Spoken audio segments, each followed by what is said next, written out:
Welcome to the Geeks 31 Days of Horror for Halloween. This is Alil. And this is Steve. And tonight we're reviewing Insidious The Red Door from 2023. So, for those of you who have not been with us before, we will play for you our rating system. There's a rating system in place that we like to call Hero to Zero. If whatever horror movie we're reviewing is terrifying only to the most infantile who get nightmares from PG-13 reboots, it gets a 0. If it's a gorgasm-inducing slaughter party that satiates your most devious and monstrous desires, it gets a hero. The Lamberts must go deeper into the further than ever before to put their demons to rest once and for all. And this one, I'm just going to give a highlight to that this is Patrick Wilson's directorial debut. So if you see something different from how the other movies were done, I think that's part of it. So, Steve, what do you think about the fifth and possibly final installment in the Insidious franchise? Low sidekick for the Red Door. Low sidekick. It doesn't quite get a 0 because I do think that the kid, what's his name? Iron Man. Yeah. I think he does a pretty good job, actually. And I'm kind of like this Chris character. I like some of the story going on here. My problems lie completely 150% with Patrick Wilson. As a director, the choices he made, the fact that he really thought it was the hubris, all right? The rating is because of the hubris of one Patrick Wilson that really thought the audiences, what they wanted to see was the father and son relationship struggle between Patrick Wilson and his son, and also Patrick Wilson and his ghost dad. And what we didn't want to see was any more Tucker and Specs. So because of that, it's a big fuck you to him. Because the fact that he relegated Tucker and Specs to a cameo via YouTube angers me to no end. I couldn't believe it. I couldn't believe what I was seeing. That they just threw away every other character and just focused 110% on Josh and Dalton. And it could have focused on Josh and Dalton, fine, but Tucker and Specs needed to be there. This is ridiculous. The fact that you're telling me that in the 9 years from between movie 2 and this one, chronologically, how they take place, that they didn't do anything. They didn't, and they wouldn't come back for this. I mean, Elisa's ghost, like they were fucking like communing with her and shit. Like shit was. They were, because at the end they were going ghost hunting together with her at the end of 2. That's what I'm saying, and like the fact that now like all this shit's happening with Dalton and like Elise doesn't show up until the end. Spoiler. Man, we're just ruining. Anyways, I didn't like a lot of the choices that were made. And I'm just rambling now, but and also the fact that he sang the song. This was a big, like Patrick Wilson masturbation session. Is what it feels like. Like he put him singing over the end credits of this movie, and not just a little bit. The entire end credits of the movie is covered by his song, and it's not a good song. No. So, when you told me that, was shocked. I was like, okay, I did not know that was him, but I remember listening to this song and I'm like, oh my god, do I have to still listen to this? And yes, because there's a very quick end credit stinger. Steve, there are parts of me that want to give it a 0, but I'm not, because you're right. Was it Ty? Is it Simpkins, right? Like, yeah, he did a good job as a angsty college kid. I don't know what's with kids and long hair like that these days. Again, I'm like, some of the scare stuff was cool weird. Too. Some of it was. Yeah, no, he did a good job. I liked, that he was doing this through his art. I love that one line when he had this great drawing of his grandma, and it's like she's hiding something. Like I was like, that's all really cool stuff. But my problem is here again, it's very similar to what you said. Is like this is the Patrick Wilson show. Why Rose Byrne is barely in this movie? They questionable choices by Rose Byrne. Well, yeah, Like- make her a bitch. Like she divorced the man. You know what's happening here. You helped erase a year of his life, and yet and yet you're like, they just don't get it, and fucking I can live like this, and it's like, wow. Yeah. I was very disappointed in that whole part of the story. You bring that Carl guy back in the very beginning just for him to run away. You have to put the spoiler alert like before we even start talking. Because I mean it's true, but you bring the Carl guy back in the beginning. It's again not very good overall, and some of the scare scenes like didn't all work for me. There was one scene where I was like, oh, that's kind of cool in an MRI machine. But outside of that, like with Patrick Wilson, I'm talking about Patrick Wilson's parts, not very good. So let's get into some spoilers since we've already been talking spoilers. Spoilers. Spoilers.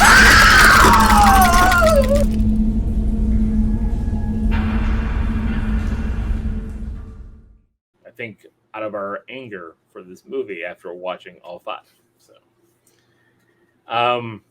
well, I think it opens up with the grandma's death, which I was actually very disappointed that they killed her off in this movie. Like she's not dead. Is she dead in real life?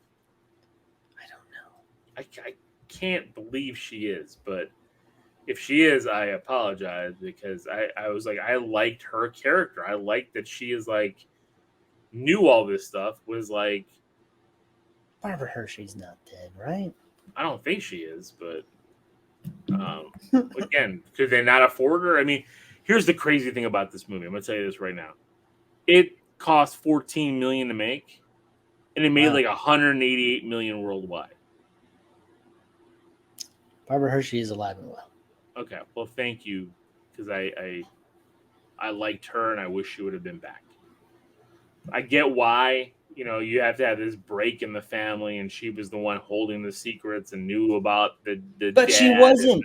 Rose Byrne was holding the secrets. Well, she was too, and Rose Byrne knew these things too. So I get it. So, you know, we find out that they're divorced, that he's been kind of an estranged father, that his son just doesn't give a shit about him, does not like him. Patrick Wilson seems like an asshole. And he decides to take him to college. And I was like, all right, that's fine. You know, he's trying to fix things up. I get it. Iron Man Jr. is also being a dick. And then they have this weird thing where they introduce his Chris, his girl roommate for the first day. Chris though. I do like Chris. But it seemed very quick for Chris to be very attached to Iron Man Jr. That's fine. It is what it is. There's many days. There's many days that pass, weeks even that pass. It feels like there's in this movie. There has to be. Minutes. There has to be. He's taken several classes with his art teacher. At least. Have you seen the state of the fucking American healthcare system? How long did it take for Patrick Wilson to make that appointment and then get in there to do that MRI? You're right. At least a couple of weeks to pass. Okay, I'll give you that, Steve. I'll give you that. Follow-up appointments are a month out these days. It's crazy. So it's fucking nuts. You'll make me spit out my coffee. But yes. So there has to be some time that has passed for them to grow fond of each other.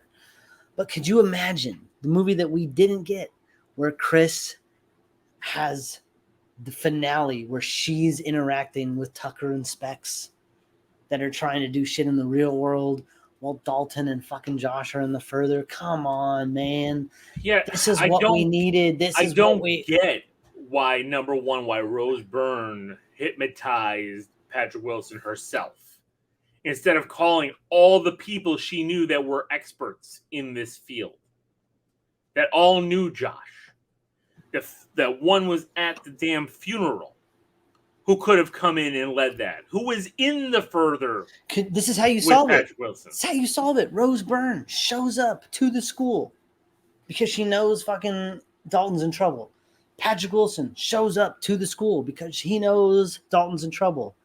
Tucker and Specs show up at the school because Rose Byrne fucking called them because they're the fucking experts in this shit.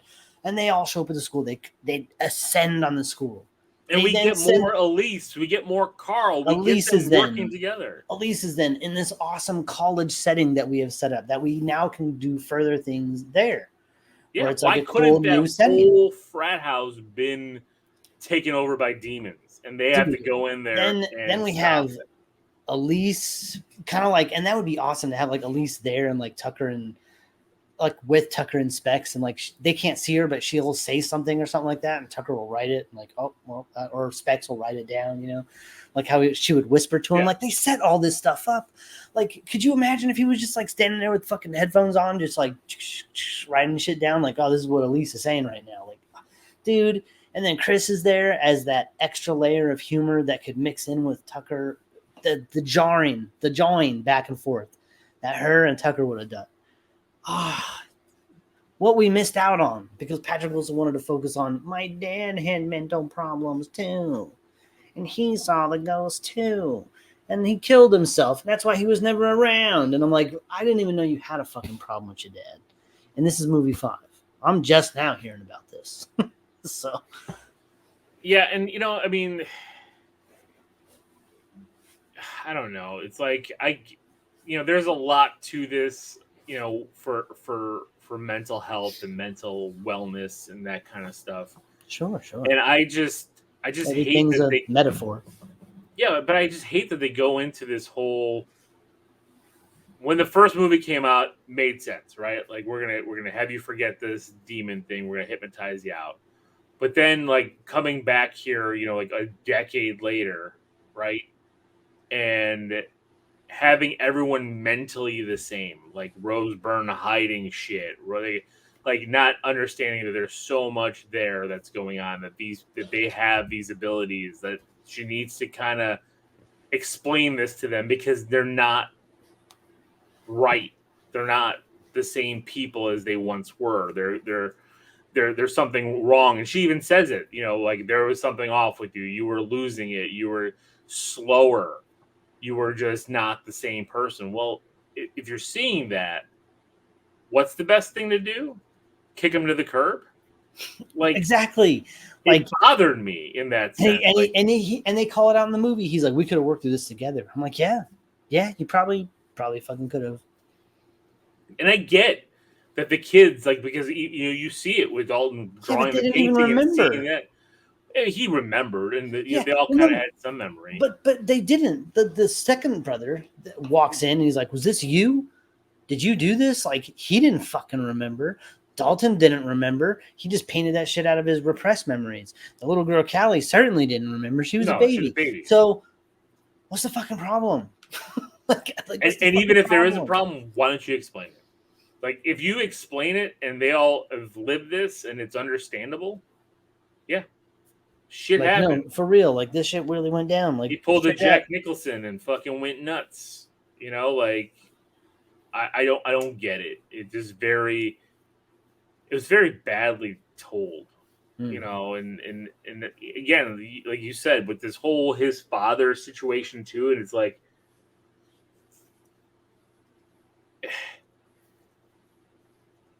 I don't know. I was just very upset with this. Like I am teetering on the 0 piece. Like I just did not like this movie at all. Well, and they still found a way somehow to stick with their terrible ways of beating the bad guys here. Where he just paints over the door of the picture while awake.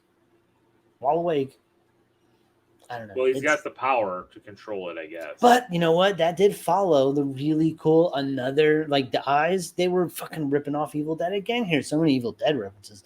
But when Dalton gets possessed finally by the red-faced demon, like it was pretty cool. Like I was like, I could go for more of this. Like this is pretty good.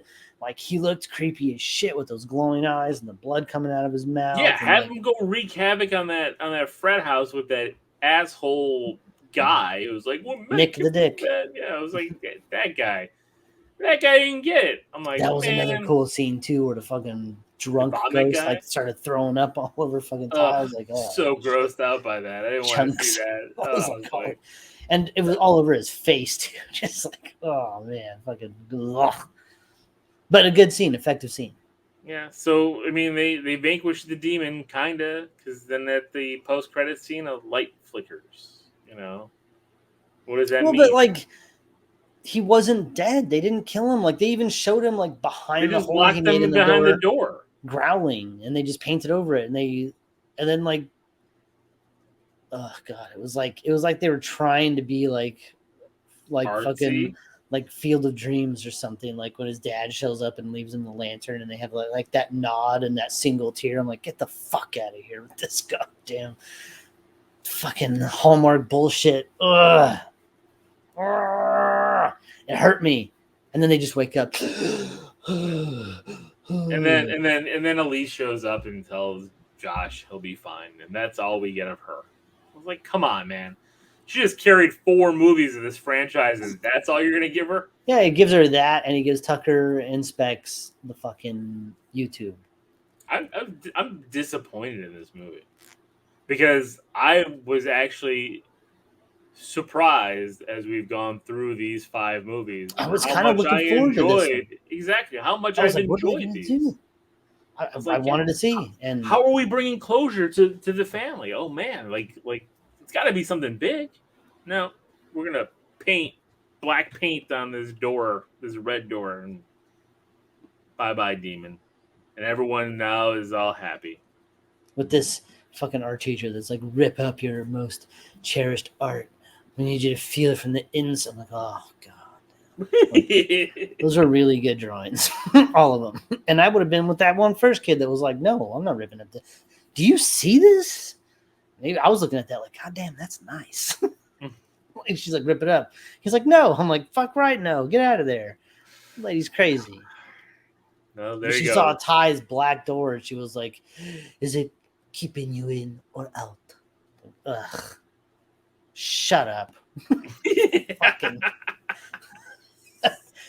fucking you know, like our school teachers. I got no time for this. Well, there you go. That's nonsense. That's the end of the franchise. With me. I do not want to hear that song again.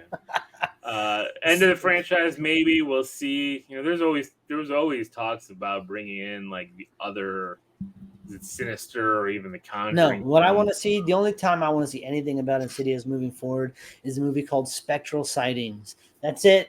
That's all I want. If I don't get that, fuck out of here.